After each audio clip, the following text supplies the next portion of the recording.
নমস্কার বন্ধুরা, সকলকে আমার চ্যানেলে স্বাগত। পেনশনারদের অতিরিক্ত পেনশন বৃদ্ধি সংক্রান্ত এই মুহূর্তে একটি অত্যন্ত বড় এবং গুরুত্বপূর্ণ খবর সামনে এসেছে। এই খবরের ফলে পেনশনারদের অতিরিক্ত পেনশন বৃদ্ধি সংক্রান্ত সমস্যাটি নিয়ে এই মুহূর্তে ধোঁয়াশার সৃষ্টি হয়েছে। সেই খবর এবং খবরে কি কি বলা হয়েছে সকল কিছু আজকের ভিডিওতে বিস্তারিতভাবে আলোচনা করব। ভিডিওটি সকল ধরনের পেনশনারদের পেনশন বৃদ্ধি সংক্রান্ত অত্যন্ত গুরুত্বপূর্ণ, তাই প্রথম থেকে শেষ পর্যন্ত অবশ্যই ধৈর্য সহকারে দেখবেন এবং ভালো লেগে থাকলে অবশ্যই একটি লাইক করবেন এবং সকলের সঙ্গে শেয়ার করবেন। আর সেই সাথে এই চ্যানেলে যদি প্রথমবার হয়ে থাকেন এই রকমের ইনফরমেটিভ ভিডিও আরো দেখার জন্য যারা এখনো পর্যন্ত এই চ্যানেলটিকে সাবস্ক্রাইব করেননি তারা অবশ্যই চ্যানেলটিকে সাবস্ক্রাইব করে নিতে ভুলবেন না।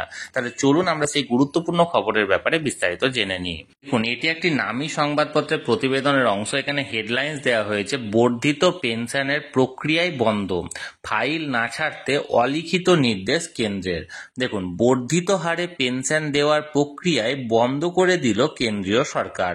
শ্রম মন্ত্রকের অধীন এমপ্লয়িজ প্রভিডেন্ট ফান্ড অর্গানাইজেশনের অর্থাৎ ইপিএফও তরফে এমনই বার্তা গিয়েছে দেশের সবকটি আঞ্চলিক অফিসে। তবে কোনো লিখিত নির্দেশ দেওয়া হয়নি। মৌখিকভাবে বলা হয়েছে বর্ধিত হারে পেনশন দেওয়ার প্রক্রিয়া আপাতত মুলতুবি রাখতে হবে।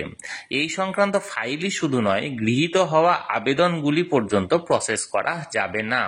কেন এই সিদ্ধান্ত? সূত্রের খবর, বর্ধিত হারে পেনশনের হিসেব সংক্রান্ত বেশ কিছু প্রশ্ন ইতিমধ্যে উঠতে শুরু করেছে দপ্তরের অন্দরে। এমনকি তার দেওয়ার মতো যথেষ্ট টাকা কোষাগারে আছে কি নাই সেটা নিয়েও সংশয় চরমে। গোদের ওপর বিস্ফোরার মতো সামনে এসেছে পেনশন নিয়ে সুপ্রিম কোর্টকে অবমাননার মতো গুরুতর অভিযোগও। তাই গোটা বিষয়টিতে আরো স্বচ্ছতা না আসা পর্যন্ত ওই প্রক্রিয়া বন্ধ রাখার হবে বলে জানা গিয়েছে। সুপ্রিম কোর্টের নির্দেশের পর 2 বছরের বেশিও কেটে গেছে। আবেদনকারীদের মধ্যে 1% প্রবীণকেও বর্ধিত হারে পেনশন দিয়ে উঠতে পারেনি নরেন্দ্র মোদী সরকার।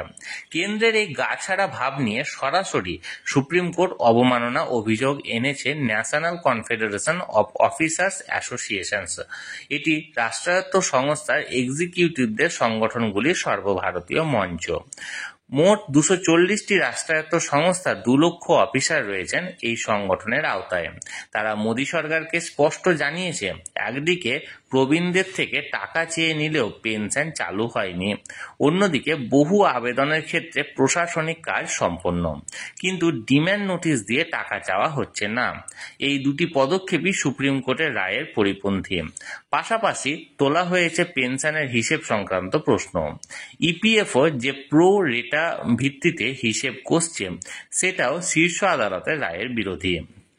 কেন্দ্রের নিজের কষা হিসেব বেআইনি এবং অনৈতিক।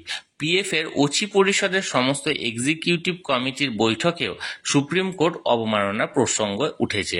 বৈঠকের বর্তমান কার্য বিবরণীতেই সরকারিভাবে সেই তথ্য প্রকাশিত। পেনশন দেওয়ার টাকা জোগাড় করাটাও অবশ্য এখন কেন্দ্রের কাছে বড় অর্থনৈতিক বোঝা। ওচি পরিষদের অ্যাকচুয়ারি বা আর্থিক ঝুঁকি সংক্রান্ত হিসেব রক্ষকের কথাতেই তা স্পষ্ট। কনসালট্যান্ট অ্যাকচুয়ারি জায়েশ পণ্ডিত দাবি করেছেন, আবেদনকারীরা যে বাড়তি টাকা দপ্তরে জমা করেছেন তা কোথাও লগ্নি করা হোক, কারণ নির্দিষ্ট ফর্মুলা মেনে পেনশন দিতে হলে তহবিলে বড় সড় ফাঁক তৈরি হবে। সর্বশেষ এক্সিকিউটিভ কমিটির বৈঠকে বর্ধিত হারে পেনশন নিয়ে সরব হয়েছিলেন কেন্দ্রীয় ওচি পরিষদের সদস্য শিবপ্রসাদ তিওয়ারি। তিনি বলেন, কোনোভাবেই পেনশনে ঢিলেমি চলবে না, সুপ্রিম কোর্টের নির্দেশ মেনেই পেনশন দিতে হবে। বৈঠকে এই দাবি তুলেছি। কেন্দ্রীয় সমসচিব আশ্বাস দিয়েছেন তারা দ্রুততার সঙ্গে কাজটি সম্পন্ন করবেন।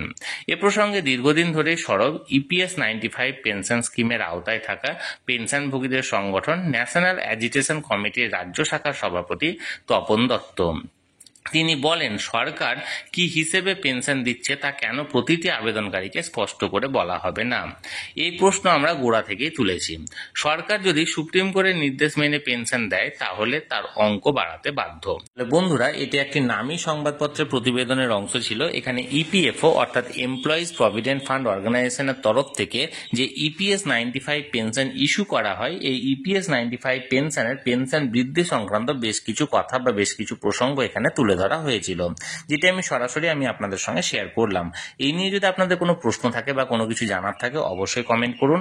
আর ভিডিওটি যদি ভালো লেগে থাকে অবশ্যই একটি লাইক করুন এবং সকলের সঙ্গে শেয়ার করুন। আর সেই সাথে এই চ্যানেলে যদি প্রথমবার হয়ে থাকেন এই রকমের ইনফরমেটিভ ভিডিও আরও দেখার জন্য যারা এখনো পর্যন্ত এই চ্যানেলটিকে সাবস্ক্রাইব করেননি তারা অবশ্যই চ্যানেলটিকে সাবস্ক্রাইব করে রাখুন।